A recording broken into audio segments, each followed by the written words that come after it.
கர்த்தருடைய பரிசுத்த நாமத்திற்கு மகிமை உண்டாவதாக. இந்த வாரத்தின் முதல் நாளில் கர்த்தர் நம்மளை கொண்டு வந்திருக்கிறார். இந்த நாளில் ஆண்டவர் நம்மளோடு பேச விரும்புகிறார். இந்த நாள் ஒரு முக்கியமான நாள். ஏனென்றால் நம்ம ஒரு மாதத்தில் முதல் நாளும் சரி, ஒரு வருடத்தின் முதல் நாளும் சரி, ஒரு வாரத்தின் முதல் நாளும் சரி, ஒவ்வொரு நாளினுடைய அதிகாலை நாளும் சரி, தேவ ஜனங்களே, நம்ம கர்த்தருடைய வார்த்தையினாலும் அவருடைய ஆலோசனையினாலும் நாம் ஆரம்பிக்கும் பொழுது நமக்கு எல்லாமே தேவனுடைய பாதுகாப்பின் கீழ் உண்டாகிவிடும்.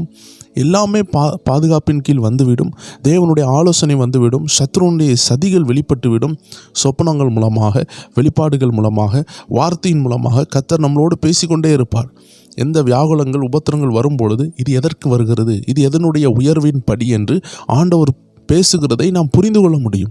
அதனால் இந்த அருமையான வாரத்திலும் முதல் நாளில் வந்திருக்கிற தேவ ஜனங்களை பார்த்து ஆண்டவர் ஒரு பெரிய ரகசியத்தை சொல்லுகிறார்.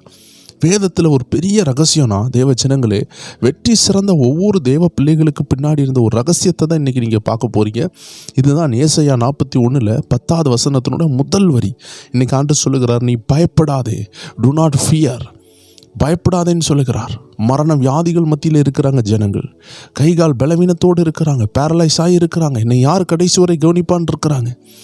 என் பிள்ளை என்னை கவனிக்குமான்னு இருக்கிறாங்க.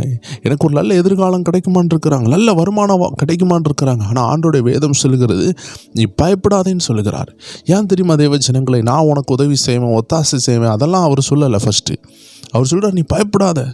ஏன்னா பயந்தவங்களுக்கு அது அப்படியே நடக்குமா? யோபு சொல்கிறாரு, நான் பயந்த காரியம் நடந்துட்டு. அவர் பயந்தது அப்படியே நடந்துச்சு. தேவ ஜனங்களே, உங்கள் நாவின் அதிகாரம் அது அப்படியே பயப்படும் பொழுது அவிசுவாச வார்த்தையை பேச தொடங்கும். அப்போ உங்கள் நாவின் அதிகாரத்தில் ஜீவன் இருக்குது, மரணம் இருக்குது. அப்போ நீங்கள் பயப்படும் பொழுது உங்கள் வார்த்தையெல்லாம் பயந்த வார்த்தையாக இருக்கும். நம்ம ஊரில் சொல்லுவாங்க பார்த்தீங்களா, பயந்தவனுக்கு இருட்டில் கண்டதெல்லாம் அந்த பேய் தான். அதே போல் தான் தேவ ஜனங்களே, நம்ம ஒருக்கா பயந்துட்டோம்னா நம்ம கண்ணில் உண்மையாகவே அந்த அசுத்த ஆவிகள் தான் தெரியும். நம்மளோட ஒவ்வொரு சூழ்நிலையும் அந்த ஆவிகள் வந்து நிற்கும். எப்படி ஒரு அசுத்தமான இடத்துல ஈச்சிகள் வருகிறதோ, இதே போல தான் நம்ம பயம் இருக்கிற இடத்துல பிசாசாகிய ஈச்சியை போல பிசாசு என்ன செய்கிறான், அந்த இடத்துல வந்து உங்களை டிஸ்டர்ப் பண்ணுவான். ஈச்சி வந்து கடிக்காதுன்னு நம்ம நினைப்போம். ஆனால் ஈச்சி வந்து அது ஒரு மாதிரி வந்து டச் பண்ணி ஒரு மனுஷனுடைய புண்ணோ இல்லை ஒரு ஆடினுடைய புண்ணோ இருந்துச்சுன்னா அதை இன்னும் பெருசாக்கிரும். அது கடிக்கலை, குத்தலை, ஆனால் அதை அரிக்கும். அரிக்கிறது ஆபத்தான விஷயம். உங்கள் இருதயத்தை இந்த பயம் ஒரு ஈச்சியை போல் அரிக்கும். தேவ ஜனங்களே, அது கடிக்கலை, குத்தலை அப்படின்னு நீங்கள் நினைக்கலாம்னா அதை அரிச்சே கொன்றும். அதனால் தேவ ஜனங்கள் புரிய வேண்டும், பயப்படக்கூடாது. ஏன் பயப்படுறீங்கன்னு ஆண்டு கேட்குறார். எல்லா சூழ்நிலையும் அவர் கூட இருக்க போகிறார். எல்லாம் நன்மைக்காக நடக்க போகுது. எல்லாம் உங்கள் உயர்வுக்காக நடக்க போகிறது. All things are predestined. எல்லாமே முன்குறிக்கப்பட்டிருக்கிறது. ஒவ்வொரு அடிகளும் கர்த்தர் உங்களை நீங்கள் எப்படி எடுத்து வைப்பீங்கன்னு அவர் முன்குறித்திருக்கிறார். நீங்கள் யாரை திருமணம் பண்ணுவீங்க முன்குறித்திருக்கிறார். எங்கே பிறக்கணும் முன்குறித்திருக்கிறார். எந்த ஜாபில் வேலை செய்யணும் முன்குறித்திருக்கிறார். கடைசி மூச்சு வரைக்கும் உங்களுக்கு எவ்வளோ வருமானம் வேணும், எவ்வளோ சாப்பிடுவீங்க, எத்தனை கிலோ அரிசி சாப்பிடுவீங்க, எத்தனை டம்ளர் தண்ணி குடிப்பீங்க, எந்தெந்த உடைகளை உடுப்பீங்கன்னு எல்லாமே உங்கள் மரண நாள் வரைக்கும் அவர் முன்குறிச்சிட்டாரு. அந்தந்த டைமில் உங்களுக்கு வந்து கிடச்சிக்கிட்டே இருக்கும். அவ்வளோதான். ஒரு கோழி வளர்த்தாலே நம்ம அதனுடைய ஆகாரத்தை போடுகிறோம். மீன் வளர்த்தா அதனுடைய ஆகாரத்தை போடுகிறோம். ஒரு நாய்க்குட்டி வளர்த்தா அதனுடைய ஆகாரத்தை நாம் போடும் பொழுது நமக்கு எஜமானாகிய நம்மை படைத்த நம்ம தேவன், நம்மை உண்டாக்கினவர் நம்மை கைவிடுவாரா? தேவ ஜனங்களே, அதனால் ஆண்டு சொல்லுகிற ஒரு வார்த்தை ஏசாயா 41:10, நீ பயப்படாதே. நம்ம பயப்படாமல் இருந்தால் என்ன தெரியுமா நடக்கும்? ஆண்டு சொல்லுகிறார், நான் உன்னுடனே இருக்கிறேன். பயப்படலைன்னா முதல்ல நீங்கள் என்ன செய்வீங்க? தேவன் உங்கள் கூட இருக்கிறத உணர்வீங்க. அதுக்கப்புறம் ஆண்டு சொல்ல, திகையாதே. திகைப்புனா என்ன? 2 ஜோடி, ஒரு ஜோடி புறா எடுத்துக்கோங்க. அதில் 2 இருக்கும். அதில் ஒரு புறாவை நீங்கள் பறக்க விட்டுட்டிங்கன்னா இன்னொரு புறா அப்படியே அந்த கூண்டுக்குள்ளே அப்படியே அலறிக்கிட்டு கிடக்கும். ஏன்னா ஒரு ஜோடியை மிஸ் பண்ணதுனால, எந்த ஒரு மிருகமாக இருந்தாலும் விலங்காக இருந்தாலும் ஜோடி மிஸ் பண்ணும் பொழுது அதனோட பேர் இல்லாததுனால அது கவலையில் இருக்கிறத நீங்கள் பார்ப்பீங்க. ஆண்டு சொல்கிறார், ஏன் தெரியுமா நம்ம திகையிறோம்? நம்ம ஜோடியே ஆண்டவர் தான், நம்ம கூட இருக்கிறவர், நம்மளுடைய கம்பேனியன். அவர் நம்ம கூட இருக்காததுனால தான், நம்ம அவரை உணராததுனால தான், அவருடைய வார்த்தை நம்ம இருதயத்தில் கேட்காததுனால தான் நம்ம பயப்படுகிறோம். அதான் ஆண்டு சொல்கிறாரு, திகையாத, ஏன்னா நான் உன் கூட இருக்கிறேன். கூட இருந்தாலே திகைப்பு வராது. ஒரு புறாவுடைய ஜோடி கூட இருந்தாலே அது திகைக்க மாட்டேங்குது. அப்போ நம்ம கர்த்தரோடு இருக்கணும். நமக்குள்ளே பயம் வர்றதுனால தான் நம்ம என்ன செய்யணும், அப்போ பயத்தோடு ஜோடி கொண்டுக்கிறோம். பயம் நம்ம ஜோடியாக மாறி இருக்கிறது இல்லை. பயம் நம்முடைய ஜோடியே அல்ல. கர்த்தர் தான் நம்மளுடைய ஜோடி. He is our companion. அவர் நம்மளுடைய உதவியாளர், நம்ம கூடவே இருப்பார், நம்மளுடைய தகப்பன். அவர் சொல்லுகிறார், நான் உன் தேவன், ஐ ஆம் யுவர் காட். நான் உன் கூடவே இருப்பேன், நான் உன்னை பலப்படுத்தி உனக்கு சகாயம் பண்ணுவேன். I will help you. நான் உனக்கு சகாயத்தை ஏற்படுத்துவேன். எங்கே வேலை கிடைக்குமோ அந்த வேலையை ஏற்படுத்துவேன். எத்தனை பேர் தடுத்தாலும் உனக்கு வருமானத்தை தருவேன். கடந்த நாட்களில் திரும்பி பாருங்கள், வருமானம் அவர் தரவில்லையா? இன்றைக்கி நம்மளுடைய வீடு அழிகிறதுக்கு காரணம் தேவன் கிடையாது. தேவன் நமக்கு வருமானத்தை தருவார். நம்ம அளவுக்கு மிஞ்சின லோன் எடுக்கிறது, அளவுக்கு மிஞ்சின ஆசைகளை படுகிறது, நம்ம சின்ன சின்ன வேலைகளை தரக்குறைவாக நினைக்கிறது, நம்ம பிள்ளைகளை டாக்டர் தான் படிக்க வைக்கணும் நம்ம ஒத்த காலில் நிற்கிறது. ஏன் அந்த பிள்ளை ஒரு கான்ட்ராக்டராக மாறினதுனால ஒன்றும் தப்பு இல்லையே. ஒரு விவசாயி அவங்க பிள்ளை மாறுச்சுன்னா நிறையா ஃபார்மிங் லேண்டை வச்சு அது பிஸ்னஸ் மேனாக மாறும். நாளைக்கு விவசாய பொருட்களை இம்போர்ட் எக்ஸ்போர்ட் பண்ண ஆரம்பிக்கும். அதில் என்ன தரக்குறைவு இருக்குது? ஆனால் இன்றைக்குள்ள காலமும் சூழ்நிலை என்ன? உன் பிள்ளை படிக்கலையா, காலேஜுக்கு படிக்கலையா, அதை செய்யலையான்னு கேட்கும் பொழுது அந்த கேள்விகள்னால் நம்ம பயப்படக்கூடாது. சவுல் தாவீது கொண்டது 10,000 சொல்லப்பட்டதை கேட்டபோது தான் பொறாமை வந்துச்சு. தேவ ஜனங்களே, மற்றவர்கள் சொல்கிறத வச்சு நம்ம வாழ்க்கையை நம்ம நிர்ணயிக்காமல் கர்த்தர் என்ன இடைப்படுகிறார், நமக்கு எவ்வளோ பணம் தந்திருக்கார், இவ்வளோ வச்சு நான் என்ன செய்ய முடியும்னு நம்ம கணக்கு போடணும். வேதம் சொல்லுகிறது, ஒரு கட்டடத்தை கட்டுறதுக்கு முன்னாடி நம்ம அதை கணக்கு போடணும். அதே போல் தேவ ஜனங்கள் எனக்கு எவ்வளோ ஆண்டு தந்திருக்கிறார், இதை வச்சு நான் என்ன செய்ய முடியும்? அதே பாதையில் போனீங்கன்னா நாளைக்கு உங்கள் பிள்ளைகளும் கஷ்டங்களை அறிந்து அதனுடைய பாதைகளை உணர்ந்து அதில் நடப்பாங்க. ஆனால் நீங்கள் மொத்த லோடை உங்கள் தலையில் எடுத்து போட்டு வீடை கட்டி அந்த பிள்ளைக்குள்ள நகையெல்லாம் கடனில் வாங்கி எல்லாம் கஷ்டப்பட்டு அந்த பிள்ளையை நீங்கள் கிராண்டாக உயர்த்தி வைப்பீங்க. அது நன்றி கெட்டதாக இருக்கும். ஏன்னா அது கஷ்டம்னா என்னன்னு தெரியாது. சக்கரவர்த்தி மகா பெரிய அலெக்சாண்டர் சொன்னார், அவருடைய மகன் பிலிப்புக்கு காலில் தீ பட்டுரும். அந்த சின்ன பையன் 4 வயசு தான். ஒரு தீக்குச்சி மாதிரி ஒன்று எடுத்து காலில் உரசிடுவான். உடனே போர் வீரர்கள் எல்லாரும் காப்பாற்ற போவாங்க. ஏன்னா அது சக்கரவர்த்தி ராஜாவுடைய பிள்ளை. ஆனால் மகாராஜா அவர் சொல்கிறது என்ன தெரியுமா? என் பிள்ளையை விட்டுருங்க அப்படின்னு சொல்லுவார். அவன் தீயில பட்டு வரட்டும்னு சொன்னது காரணம் என்னென்னா, தீ சுடும் என்று அந்த இளம் வயசுலேயே அவன் புரியட்டும். நீங்கள் காப்பாற்றினீங்கன்னா அவன் அதே தப்பை திரும்பியும் செய்வான். அதே போல் அவர்கள் காப்பாற்றவில்லை. அந்த தீ அவனுடைய தொடையில் பட்டது, அது பொத்தது. அவன் ஓடி திரும்பி வந்தான். அதற்கு பின்பாக அந்த தீ பக்கமே போகவில்லை. தேவ ஜனங்களே, உங்கள் பிள்ளைகளுக்கு நீங்கள் கொடுக்க வேண்டிய சுமைகளை கொடுக்கணும். அவர்களை கோவப்படுத்தவோ அவர்களை கஷ்டப்படுத்தவோ அல்ல. உங்களுடைய பாடுகளை அவர்கள் உணரும்படி அவர்கள் உங்களோடு பங்காளிகளாக மாற்ற வேண்டும். நீங்கள் எல்லாத்தையும் லோடு எடுத்து ஆண்டவருடைய சித்தத்துக்கு மீறி உங்கள் சம்பளத்துக்கு மீறி உங்கள் திராணிக்கு மிஞ்சி என் பிள்ளைகள் நல்லா வைக்கணும், என் குடும்பத்தில் நல்லா வைக்கணும், நீங்கள் ஓவர் டோஸ் எடுக்கும் பொழுது உங்கள் குடும்பம் கர்த்தருக்குள் இருக்காது. ஒரு சமயத்தில் ஒரு கொத்தனாரோ அப்படிப்பட்ட வேலை செய்கிற ஒரு மனிதர் வெளி தேசத்தில் போய் கஷ்டப்பட்டு 50 லட்சம் ரூபா சேமித்து அவருடைய மனைவிக்கு இங்கே அனுப்பி கொடுத்துருக்கிறார்.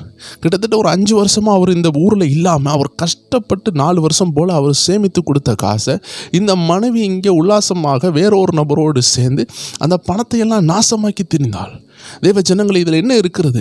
ஒரு மனிதன் கஷ்டப்பட்டு தியாகம் பட்டு அவன் உழைக்கும் பொழுது அந்த பணம் மட்டும் வந்ததுனால இந்த மனைவியினுடைய குணத்தை பிசாசு திருடிட்டான். இதற்கு அவர் ஒவ்வொரு வருஷம் பணத்தை சேமிக்காமல் இருந்தால் கூட அந்த கஷ்டத்தை மனைவி புரிந்து கொண்டு எனக்கு இவ்வளோ தான் பணம் இருக்குது, நான் இதை வச்சு தான் வாழணும்னு உணர்ந்திருப்பாங்க. அதனால தான் தேவ ஜனமே, கர்த்தர் நமக்கு எல்லாத்தையும் தராமல் இருக்கிறார். எல்லாவற்றையும் தந்தால் நம்ம சோம்பேறியாக மாறும். எல்லாவற்றையும் தந்தால் கஷ்டம் என்னன்னு தெரியாமல் போகும். உங்கள் பிள்ளைகள் கர்த்தருக்குள் வரமாட்டாங்க. அதனால் ஆண்டவர் அந்தந்த காலத்தில் ஒரு பாடுகளை குறித்து அந்த பாடுகளில் தேவனை தேட வைத்து அதை நன்மையாக மாற்றுவார். தேவ ஜனத்தினுடைய பாடுகள் ஆசீர்வாதம். அதனால் தேவ ஜனங்கள் புரிந்து கொள்ளுங்க, பயப்படாதீங்க. உங்கள் திராணிக்கு உள்ளதை செய்யுங்க. தலைக்கு மிஞ்சின இஎம்ஐ, தலைக்கு மிஞ்சின லோன், தலைக்கு மிஞ்சின வட்டிகள்லாம் நம்ம தலையிடுறது தேவனுக்கு சித்தமில்லாத விஷயம். இதனால் தான் இன்றைக்கி நம்ம கஷ்டப்படுவோம். தேவ ஜனங்கள் பொறுமையாக இருந்து கர்த்தருடைய நடத்துதலின்படி உங்கள் வருமானம் கூடும் பொழுது ஒரு சின்ன ஹோம் லோனோ ஒரு சின்ன கார் லோனோ எடுக்கிறது தவறு கிடையாது. அது நம்ம தலையே இடக்கூடாது நான் சொல்ல வரவில்லை. ஆனால் இன்றைக்கி நிறைய பேர் மாட்டிக்கொள்வது காரணம் என்னவென்றால், அதை நம்ம பார்த்துக்கலாம் சொல்லி கடன் மேலே கடன் வாங்கி இன்றைக்கி கர்த்தர் எனக்கு உதவி செய்யலைன்னு சொல்கிறாங்க.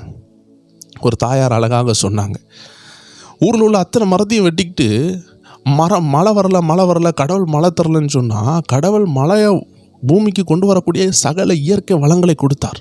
நம்ம இன்றைக்கி எல்லா கரிந்த புகைகளையும் ஃபேக்ட்ரிகளையும் வைத்து பிளாஸ்டிக்லாம் வைத்து எல்லா இடத்தையும் அழித்து மலைகளை எல்லாம் நம்ம வெட்டி எடுத்து காங்கிரீட் போடுறதுக்கும் அது போடுறதுக்கும் பிரிட்ஜு கட்டுறதுக்கும் எல்லா மலைகளையும் உடைத்துட்டு எல்லா மரங்களையும் வெட்டிட்டு காடெல்லாம் இன்றைக்கி வீடாக மாற்றிட்டு தேவன் மழை தரவில்லைன்னு சொன்னால் மழை எங்கே பெய்யும்? ஊரில் உள்ள அத்தனை இயற்கை வளங்கள் எல்லாம் அழியும் பொழுது எப்படி பெய்யும் என்று அந்த அருமையான தாயார் கேட்டாங்க. எத்தனை அருமையான கேள்வி தேவஜனமே. நம்ம இன்றைக்கி பயப்படாமல் இருக்கணும்னா முதல்ல நம்ம சொந்த டிசிஷனில் இல்லாமல் கர்த்தருக்குள்ளே நம்ம நம்பிக்கையாக வைக்கணும்.